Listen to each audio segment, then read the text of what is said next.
So recording is in progress. All right, where should we start? I like that NCAA article you sent. That's a Yeah. good one. Go ahead and open up with that. Okay, cool. So the NCAA may be facing a class action lawsuit worth over $900 million related to former college athletes. Two of them, at least, Chuba Hubbard from Oklahoma State, and I think Kira McCarroll was the other one. They want the academic achievement payments, otherwise known as Alston awards, paid to them for being basically good students while they were top Division I athletes. And so it's just like they had a setup going on where there's a Supreme Court case actually in 2021 that said that now players are eligible to receive at least $5,000 per season um, in these academic achievement awards, and these players didn't get it.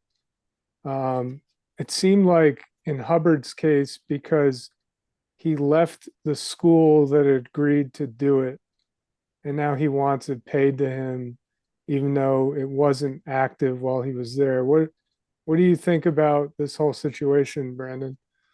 I think this ties perfectly into my sentiment that they need to get rid of college sports.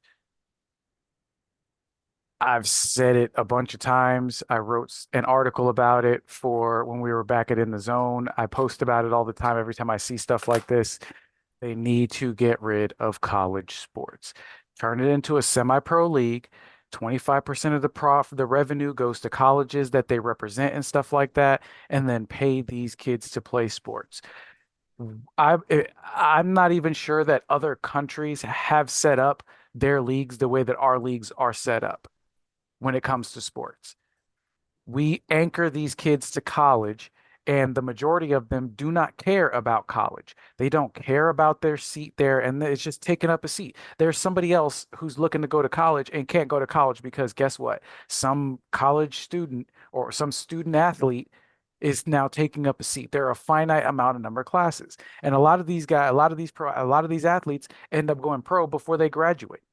So you're talking about 2 to 3 years of them sitting in college, taking seats up, and they don't even care about the education that they're supposed to be getting. They go pro and then they forget all about it. And some of them don't even graduate. The majority of them don't even graduate. So I just believe firmly that they need to go on ahead when they get these kids right out of high school. It's a semi-pro sport, and then they can move up the ranks, just like in European football.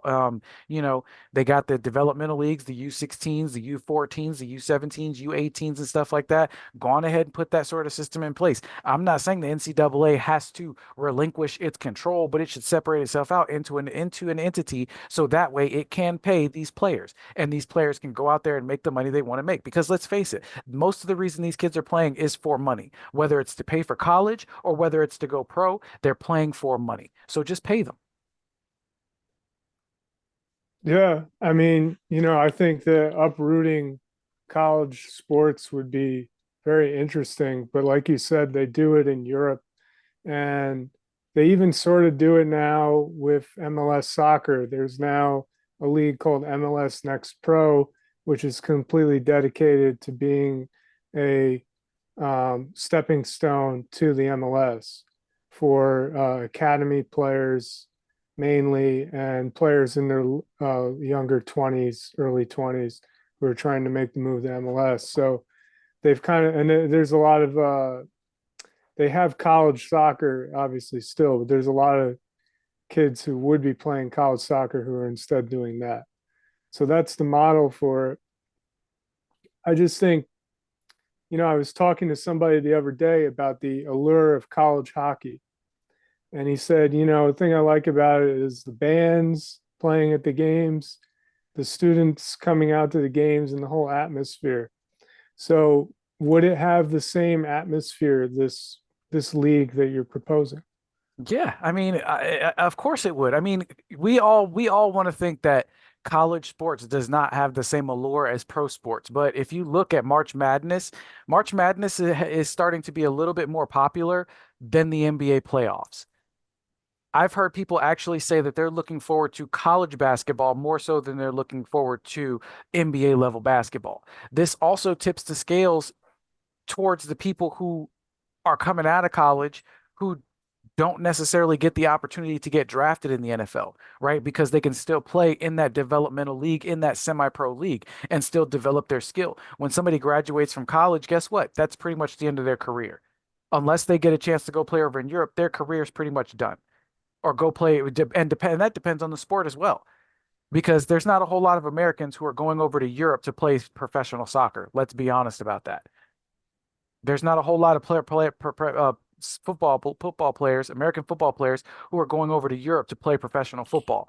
Even though there's the Canadian Football League, the XFL, it's still all disconnected and stuff like that. And it's not people aren't going from the XFL to the NFL. You know what I mean? It Right. happens, it can happen, but it's not happening as frequently as people would like. So there are guys who are going out there participating in the XFL and, the Canadian Football League thinking, well, if I play hard enough, I could get to the NFL. But the NFL has an exclusive deal with the NCAA. You know what I mean? It sort of makes it so there's only one source that they get players. The NBA has opened it up a little bit more, but here in the States, it's still significantly harder for people who do not go to college to get into the pro league. True, true, true. Specifically with football, you mean? Because they have the G League and Well, how many players graduate from high school, go into the G League, and then make it to the NBA? probably not a lot. Exactly. That's my point. My point is that we're taking a whole the NCAA has a monopoly on farming and producing these young talented athletes and monopolizing on their money, the likeness, the images and stuff like that. The NCAA is $1 billion business. I would even go so far as to say it's more profitable than most major league sports. And the only reason nobody considers it that way is because it's one entity, right? The Right. NCAA, it's college. How much fucking money is funneling through those colleges and stuff like that? All because the like I said, you have the students who are participating in it, you have the parents who are participating in it, you have just viewers participating in it, buying all this apparel and stuff like that, going to the games, tuning in on television. There's a lot of participation in there. And it's even higher because people have something invested. They might have a kid who's playing for that community college or that state college, you know what I mean? Or that Division 3 school.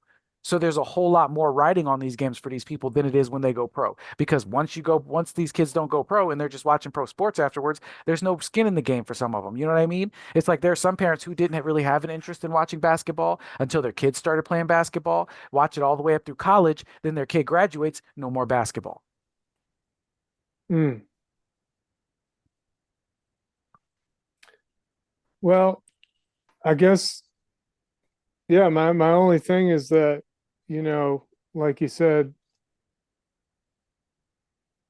is college sports, is it preparing these athletes for their eventual professional lives?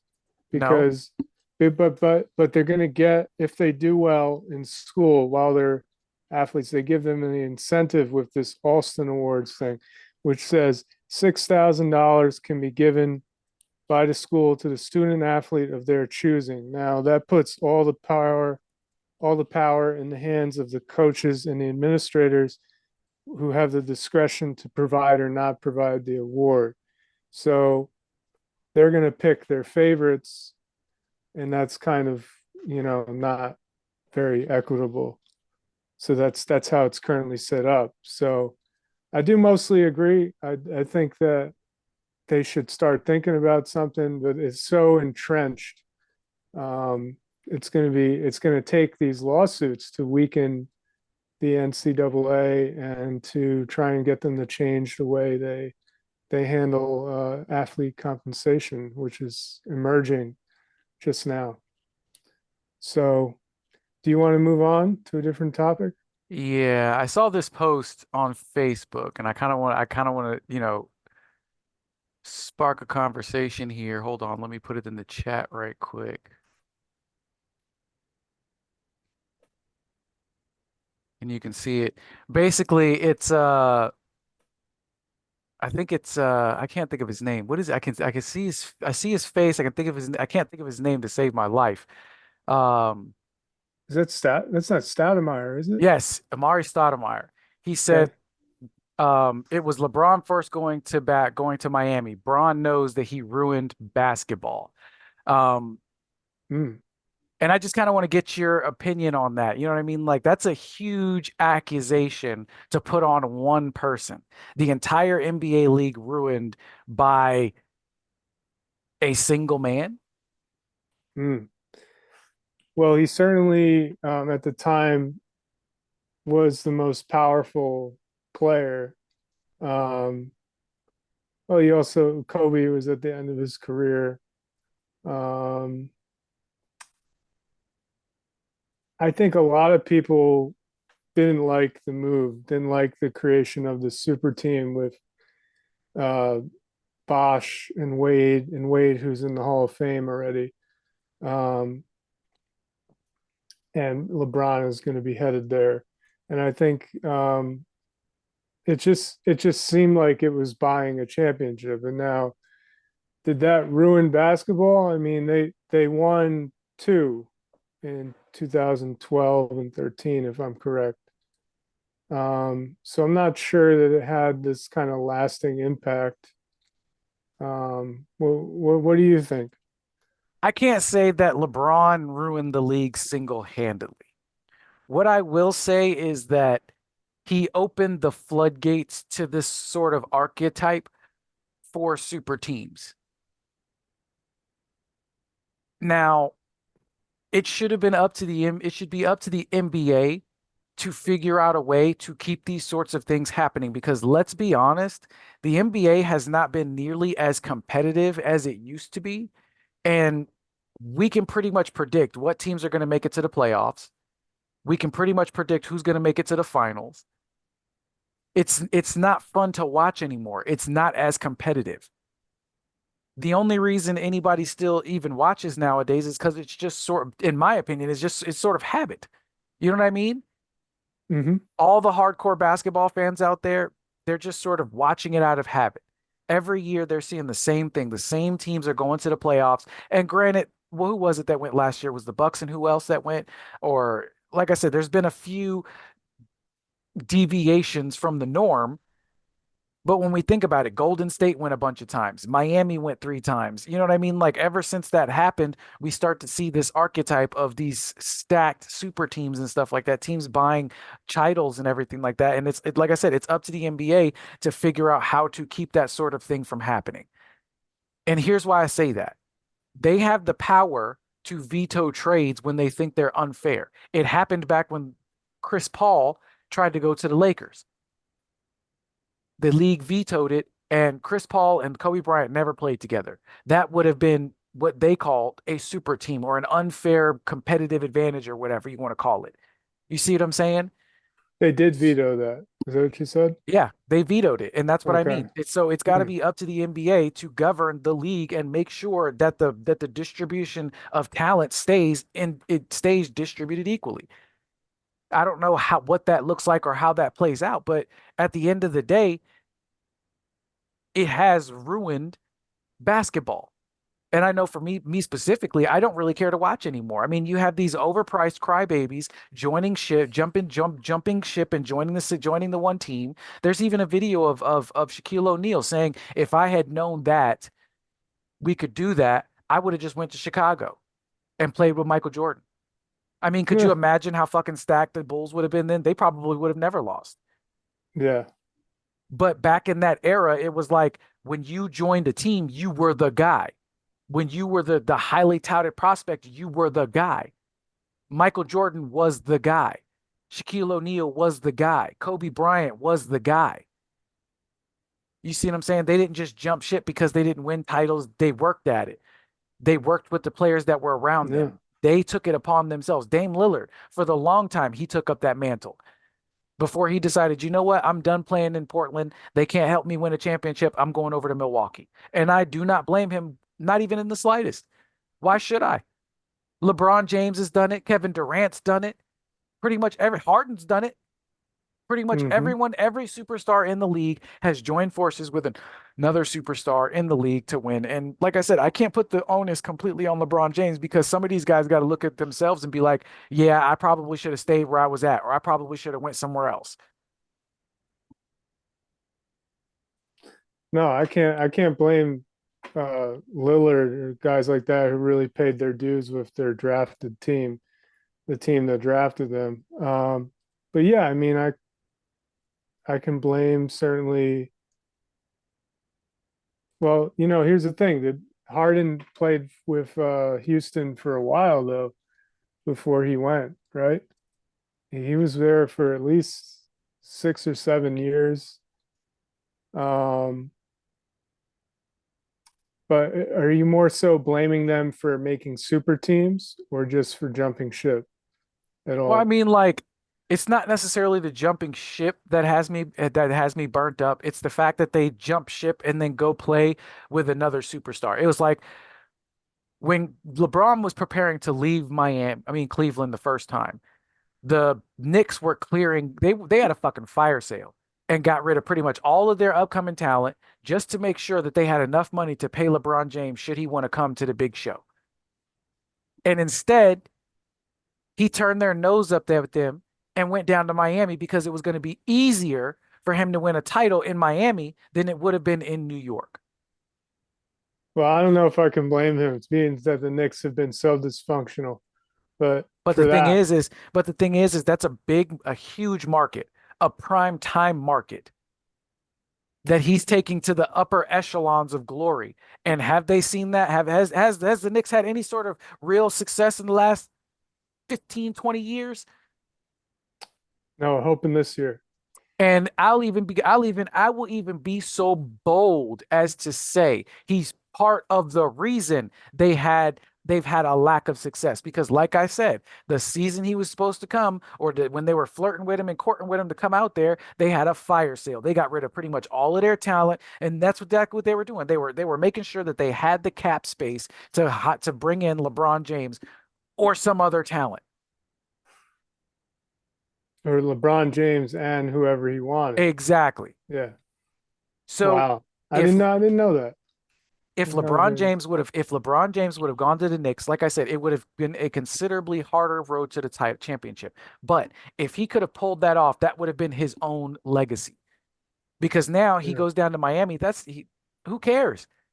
He won a championship with two other Super Pro Bowl, All-Star basketball players. D Wade, Right. Chris Bosh. I mean, Shaquille O'Neal was down there for a little while. Ray Allen. I mean, the Miami Heat were just fine before LeBron James. The Miami Heat didn't need LeBron James to win titles. D Wade already had one or two before, or one or two, right? It was at least one Think one. before LeBron James showed up. Go ahead, look it up.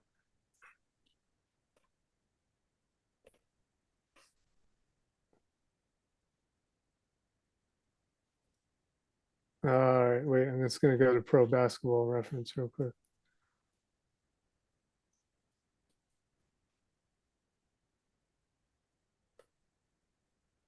Was it like 2006? Something like that. I can't remember, but I know for a fact that they like I said, Dwayne. they had their titles and everything like that. D Wade had already won at least one before LeBron had showed up.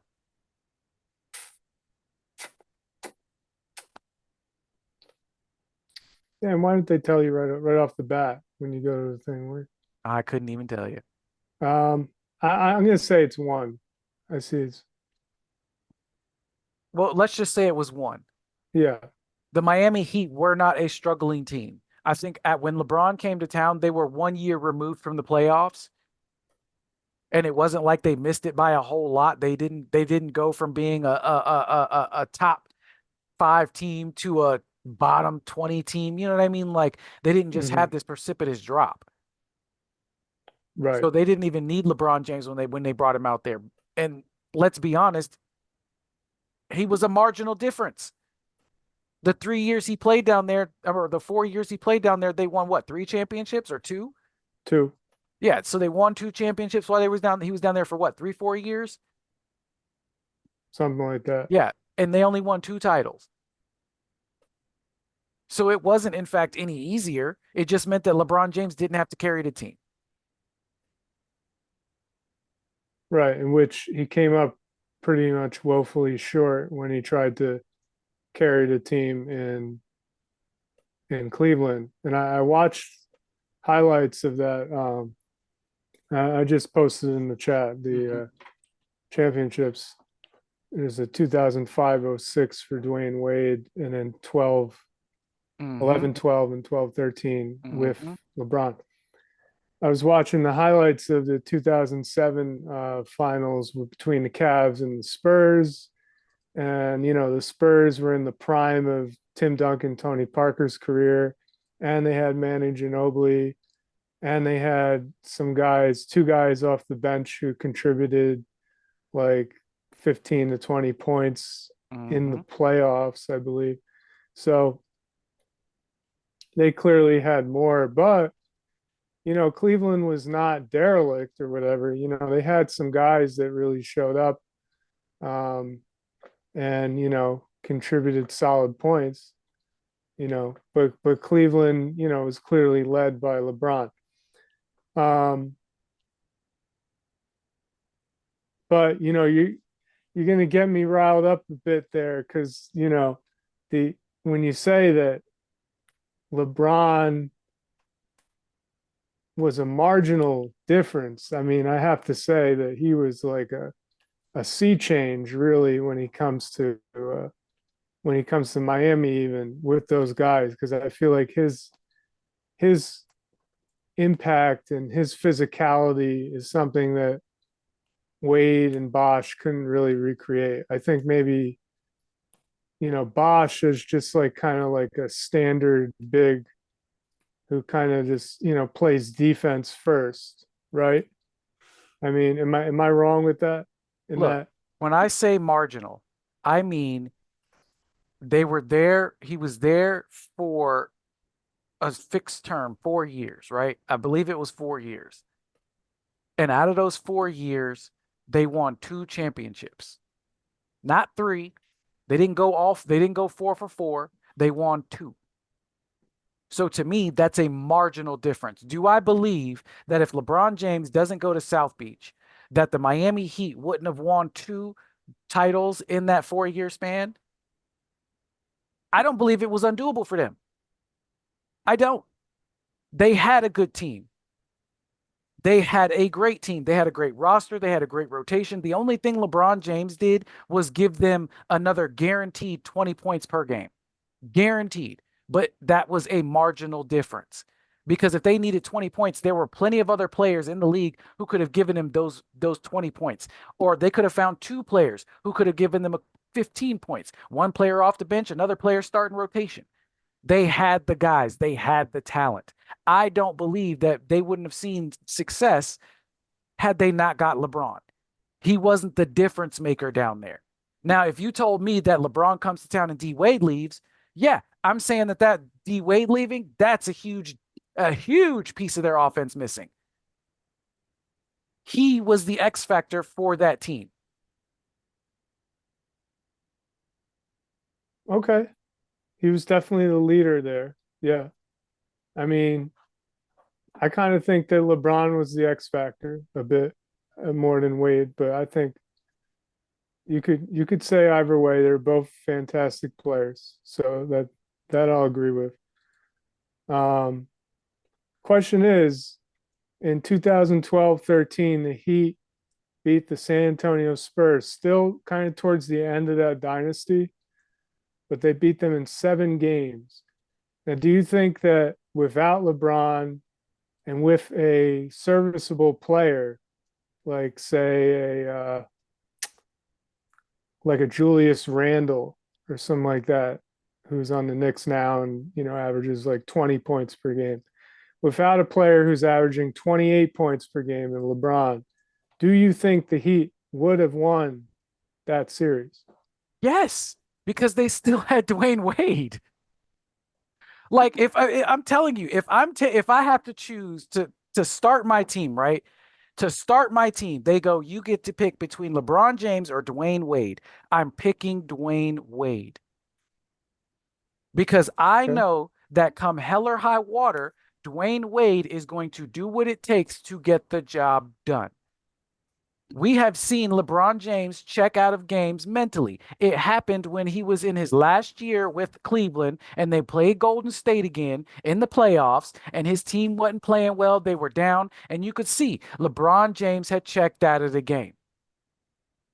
People do not Mm. fear playing LeBron James the way that they do Kobe Bryant, Dwayne Wade. Like these guys do not like playing these guys because they are monsters. They are terror on the court. It's like you do not want to go up against some guy who's going to drop 50 points on your head and then never let you live it down. LeBron James will drop 50 points on your head, shake your hand, and be cool with you the next day. That's why Michael Jordan was such a great athlete because he went and destroyed other players. Same with Kobe Bryant. They did not like you. You could be best friends off the court, but when you got on the court, it was a problem. That's the difference. These guys were on the court. They had ice water in their veins. LeBron James just wants to be the man with everybody. He wants to dap everybody up, be cool with everybody. He don't want no smoke with nobody. That's the difference. I don't know, man. I think he's a pretty fierce competitor. I There's think difference. There's that's a difference between being a fierce competitor and being Kobe Bryant, Michael Jordan, those basketball killers, those assassins yeah, on the court. okay. I've never seen that once from LeBron James. Never. He can go out there and drop 40 points in a game, but does that 40 point, like right now with the Lakers and all of the lack of success they've had since they've had him out there and stuff. They've won one fucking title since he's been out there. And they got Anthony Davis. One exactly, one title. And they had Russell Westbrook with them too for a little while. But he was One really title. struggling. He was One struggling. title.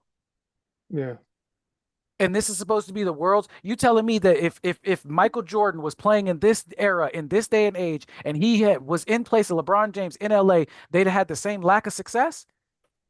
I'm not buying it, bro. I'm not buying it. Do you Dwayne think Wade, that same with Dwayne Wade. You think Dwayne Wade, if Dwayne Wade was on this Lakers team currently and it wasn't LeBron James, it was Dwayne Wade, do you really believe they'd be having a lack of success? No, I do not believe that.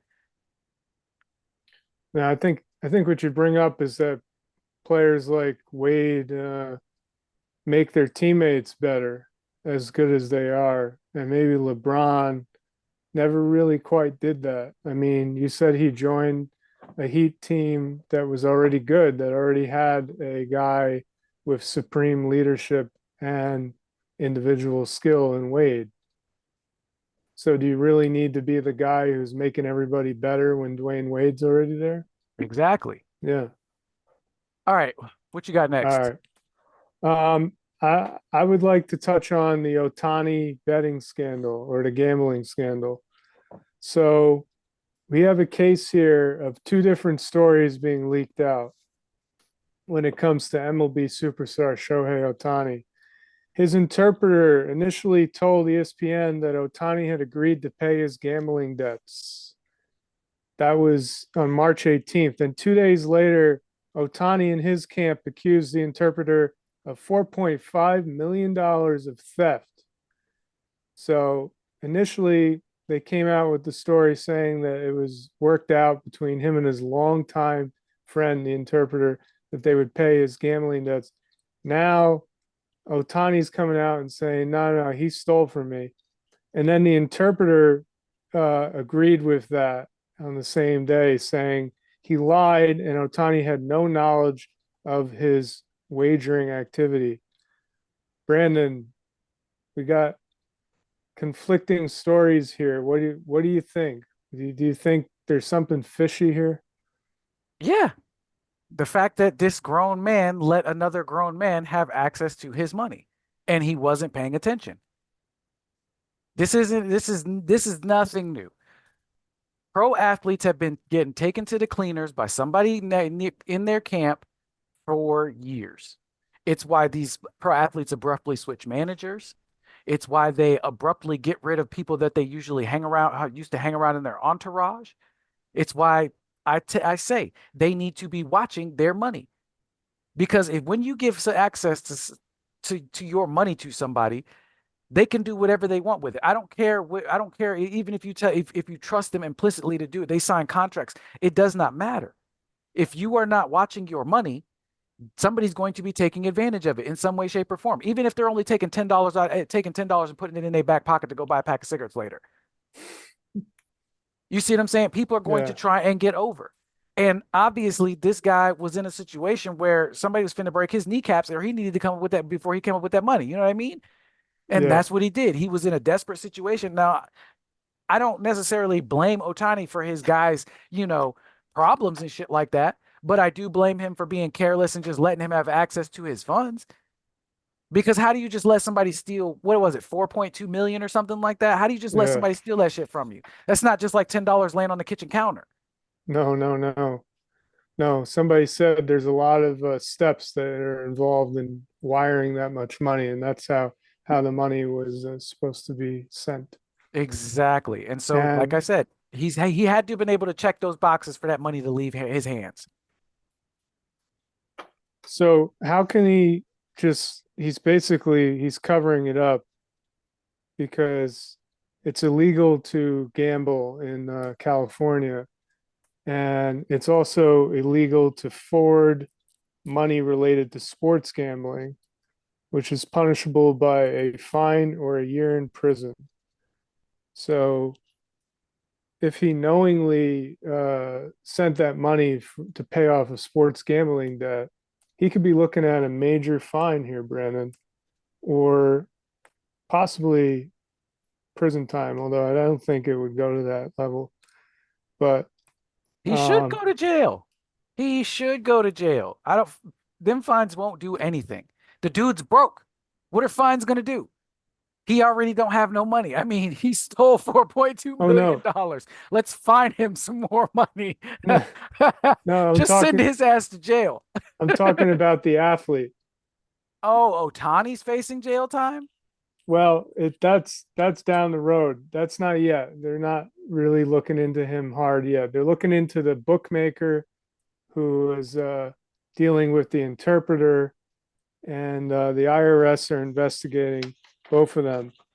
But See, Ohtani is involved, and if it's found out that he committed a crime, then he'll be punishable all the same, I right? don't think they're gonna hold him. I don't think they're gonna No, hold him liable, especially if Otani's lawyers can prove that he didn't have anything to do with the actual sports betting. The money was illegally gotten and removed from the accounts to pay the sports betting bill. You see what I'm saying? Now, right? again, it sort of falls back on Ohtani if he does get in trouble for letting this man have access to his money. But I don't think he'll get in trouble. I do think that agent should get in trouble, or his interpreter should get in trouble. His interpreter should be in jail because he ain't got no money, so he should go to jail because he ain't paying no fines. I'm telling you that right now. He ain't got no money to pay no fines, so he need to go to jail. He just need to go on ahead and pay that jail time. But Ohtani, I don't see that. I don't see that going anywhere unless he's lying to keep from getting in trouble. Like if he was sitting there on Saturday nights betting with his interpreter and shit like that, and he's part of the reason that his interpreter got the debt in the first place, then yeah, they should both be sitting in jail. Or at the very least, Ohtani should be sitting there paying them huge fines for both of them. But I just don't see it that way. You know what I mean? Like there are tons of Yeah, ways that he could have done the sports betting and stuff like that. He could have Venmoed somebody over in North Carolina or in Virginia where sports betting is completely legal online and stuff. You know what I mean? He's Venmoing cash over to somebody and stuff. You know what I mean? Like there's ways to circumnavigate the law. Not saying anybody should do it. I'm just saying that there are ways to do it that people wouldn't get in trouble for it. You know what I'm saying? Harmless ways. It's like get a residence in Virginia. Guess what? Now you can go to Virginia and bet in the state of Virginia. You get what I mean? Like there yeah, are ways to circumnavigate the laws to do that. And I just find it hard to believe that Ohtani would put himself in jeopardy like that. right. Especially if he knew it was illegal. Sports gambling is illegal because he'd been in California the entire time that he's been in the States, which is like 3 or 4 years, something Exactly. like that. So he knew that. I don't think that he would be that dumb. And it's just interesting though to see how deep the investigation goes and to see what they come up with, because it's always intriguing if you got a guy who seems like he's crystal clear, he's got a pristine record, and then all of a sudden there's little things showing up, or there's something Yeah. that tarnishes him a little bit. We'll see. Not that I wish it on him or anything. He's one of the faces of baseball now. Hmm. So, and I love baseball. I don't Yeah. know about you. Oh, I mean, I love me some baseball too. And, it's disheartening to see this type of stuff happen to pro athletes, but it's a cautionary tale that's been going on for a long time. You know what I mean? Players getting taken to the cleaners by people who are closest to them.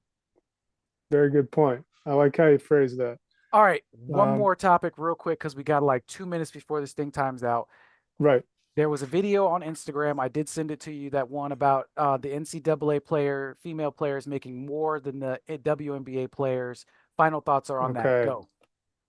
Well, that's also very interesting. Had no idea.